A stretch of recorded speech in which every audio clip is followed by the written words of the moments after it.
After going through a lot of Saints Row footage and info, including brand new leaked details from Tom Henderson, I am getting more excited for this reboot that is launching on August 23rd. Still not sure about the story and characters though. You already live in an apartment with Nina, Kevin and Eli at the start of the game, do some illegal business to pay the rent, turns out you make a good team, and then start to become a gang and really build a criminal empire. Not much else is known about the story beyond that, but it at least seems to be a good reason to wreak havoc on the new American Southwest style open world. Like, I will mostly be playing this game for the insane amount of customization. I really like the combat abilities and tools they showed so far. The gameplay is surprisingly fluid, and we actually got quite a lot of info and footage already, so I want to go over everything you need to know. Of course, if you are excited for the Saints Row reboot, then leaving a like on the video would really help me out, and let's go. Enemy variety is really important for me in an open world game, and it seems like Saints Row has quite a lot of enemies to fight in Santo Ileso under different gangs, and fun fact is that most side characters actually come from these gangs as well. We got the shirtless guy, Kevin, who is great with his fist and should be very well connected with people in the city.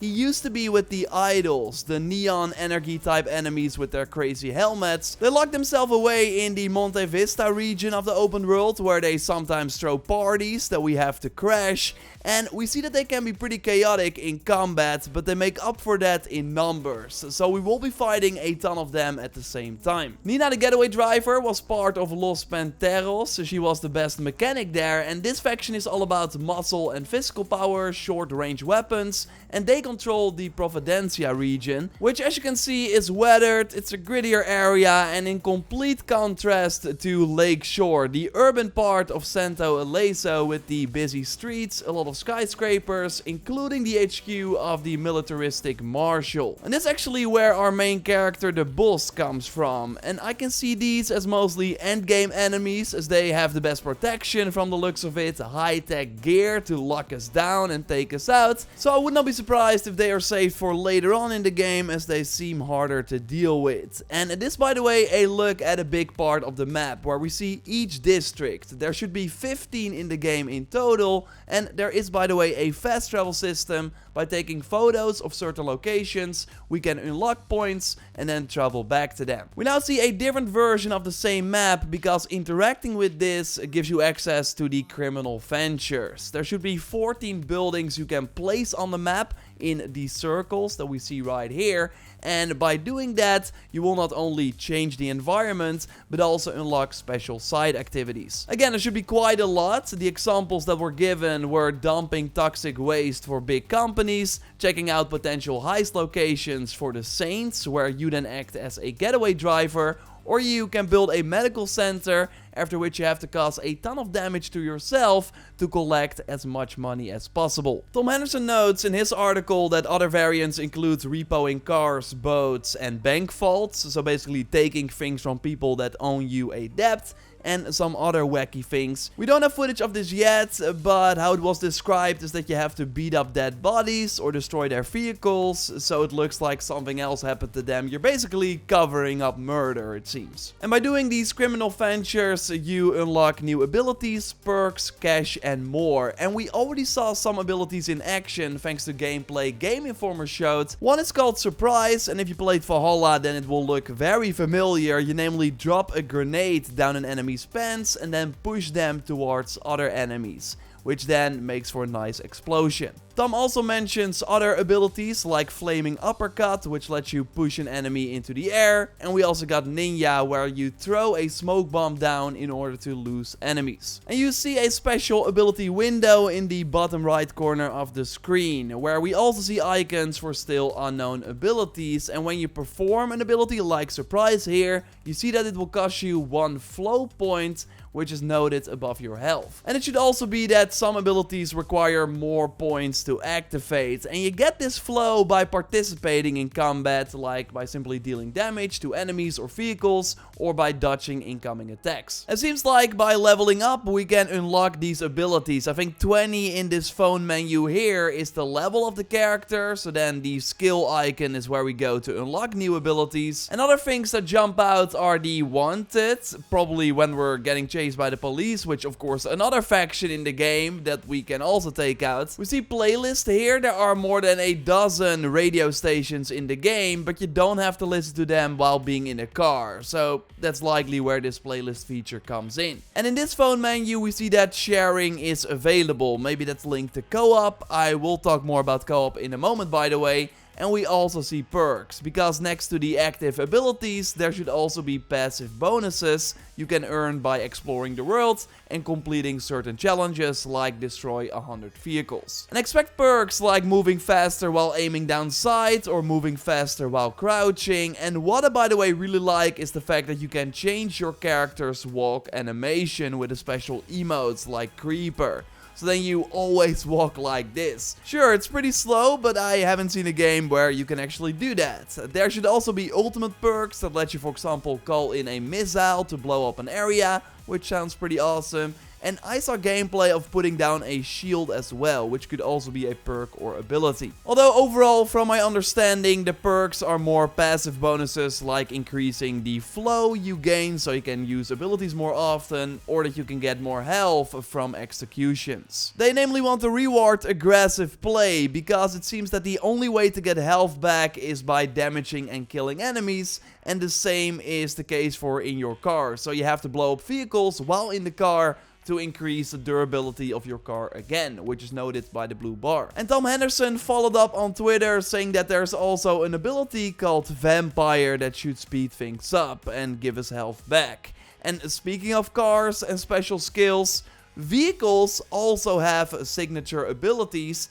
Like here we see the ejector seat as an option. So then while driving, you can press LB or L1 on PlayStation to launch yourself in the air and then immediately start gliding. So with this ability, you can basically use the wingsuit from anywhere, while normally you of course have to jump from a high spot, then press a button to very easily make your way across the open world. Now of course there are also boats, hoverboards and flying vehicles, including helicopters and really fast jets that also have a signature ability. Another one they mentioned is crab steering, that lets you very easily take a small step to the side to ignore other vehicles and very easily get away from the cops. Now some of these abilities are unlocked by playing through the story, so they did not want to share those yet, but they did talk about kneecappers, where you can nuke chasing cars very easily. There's an infinite boost ability, so you can go through Santo Aleso really fast, and ball in chain, where yes, you have this wrecking ball behind you to easily cause mayhem. Next to these abilities, you also just have equipment you can put on your vehicles, like a towing cable, so you can connect other objects to your car, not just the wrecking ball. And we saw this also being used during one of the main missions. Here someone is like in the container but doesn't want to get out, but you want to talk to them, so that's why you destroy an idle camp to make sure that he gets enough and eventually gets out of the container. And we also saw that you are able to attach things to a helicopter, which is kinda cool. Other equipment includes nitro for the regular boosts and also an off-road kit, as we will of course be driving in the desert a lot. And of course, next to these useful upgrades, you can also tweak the look of your vehicle. There should be over 80 vehicles in the game that all come with a preset, after which you can then customize the different parts of the body, the wheels, the paint.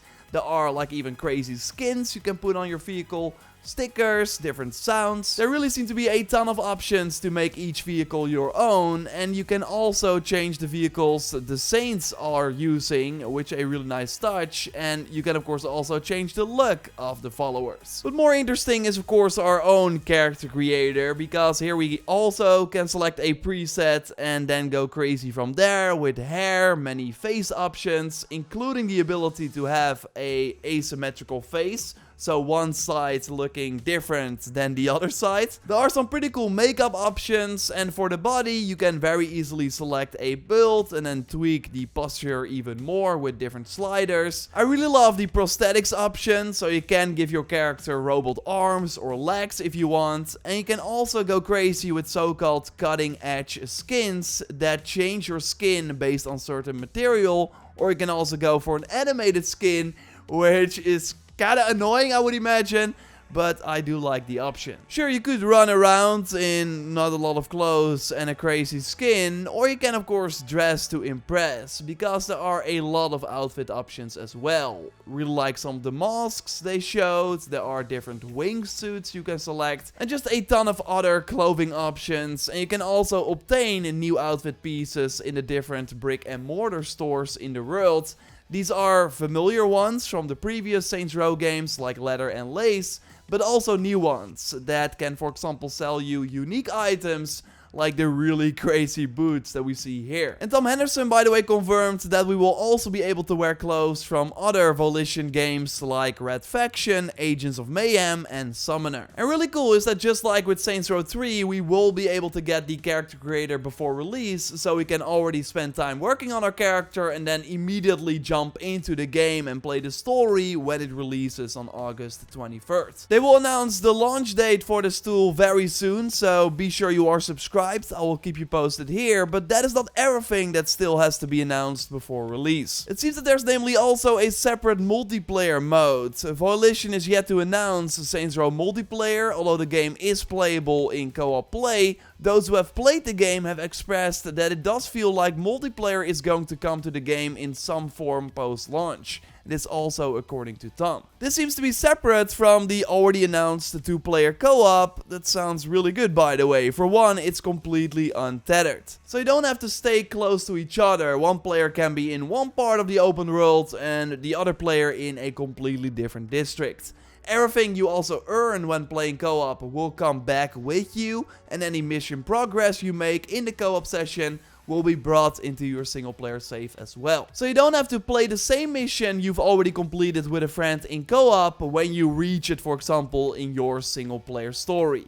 Now there's also a so-called prank system that we don't know anything about yet, but that the developers are very hyped for, so I'm curious what that is. Like maybe that's the separate multiplayer mode Tom is talking about, as it also seems to be more PvP focused. Hopefully we get some extra info soon. It at least seems to be that there's some sort of multiplayer component dropping post-launch, with Tom also getting some heavy hints from a source at the studio that this could be the case. Which overall not weird or something, we saw it recently with Watch Dogs Legion as well, and the Rockstar titles of course, that they launched their separate online modes a little after the regular release. And they by the way also confirmed that there will be at least other post-launch plans as well, so hopefully some free missions and new weapons, although I gotta say the lineup of guns at the launch of the game already looks very impressive. And of course, we can customize our guns here as well. You can color every part of a gun you want, which is pretty crazy. But you also have, of course, the familiar full skins, like we see in other games. But where Saints Row seems to take it to the next level is by completely changing the look of a weapon. Like the sidearms can turn into huge gloves, or a rocket launcher can turn into a guitar case, you maybe already saw in the trailer. But you can also turn an assault rifle into an umbrella with seemingly a different reload, which looks super awesome. And there are a ton of these visual mods also for melee weapons that can have cool visual effects. It's like a keyblade from Kingdom Hearts here, but it can also go even further than visual effects. Some cardboard weapons should have unique effects and uses as well that all look pretty crazy. And I also noticed that weapons have a lot of signature abilities too, like having a random chance to fire a homing missile for added damage and accuracy on an assault rifle. This game seems to be absolutely massive, and I haven't even touched on everything yet. Like you also have your home base, a church, which you can customize quite a lot. This really reminds me of the settlement decoration we can put in Valhalla. I'm really curious to hear your hype level for the game in the comments down below. I will be going in with, I think, the right expectations. I just think that this will not be like an open world game that's gonna reinvent the wheel, but I do think they will give us a ton of tools so we can have a really fun time, and I hope it turns out well, because there seems to be a ton of content to chew on. I can't wait, actually. I'm excited for this. So subscribe for more on Saints Row, of course. A like on the video would really help me out. You can watch another video by clicking on the screen on other 2022 games that are still planned. For now, I will speak to you soon. Goodbye.